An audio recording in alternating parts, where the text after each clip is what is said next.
Alam niyo ba kung anong bulaklak to? Yan.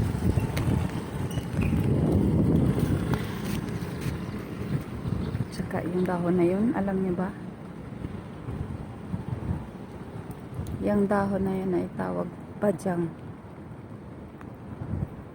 Badyang, yan ang ginagawa naming payong pag tuwing tag-ulan.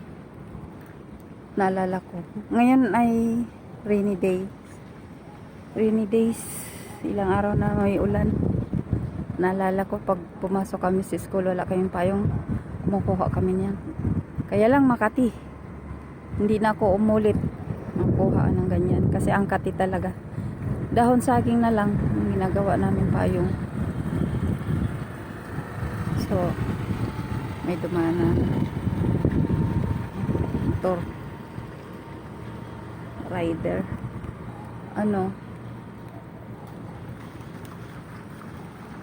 Malayo ang school namin. Nasa bundok kami.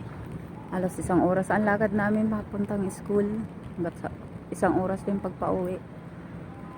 So, umaalis kami ng bahay 6 o'clock. Dating kami doon 7.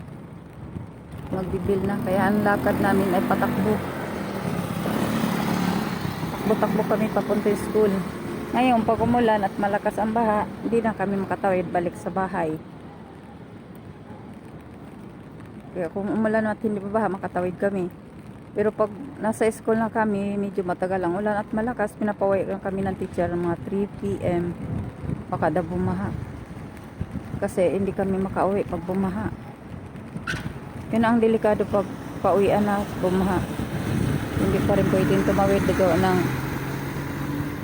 malakas at maanod ka. Kaya kahit pagod ang paa mo, mapipilitan ka talagang mabasa yung paa mo. So,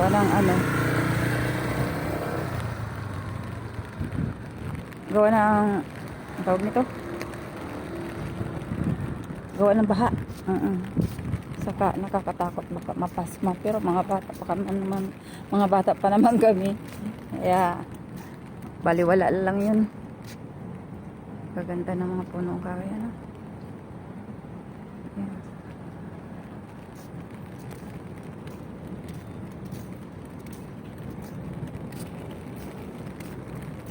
Maulan. Galing ako dun sa paghatid kay Silo, kasi napag-grooming si Silo. Ayan, may pusa, oh. Ayan, may pusa.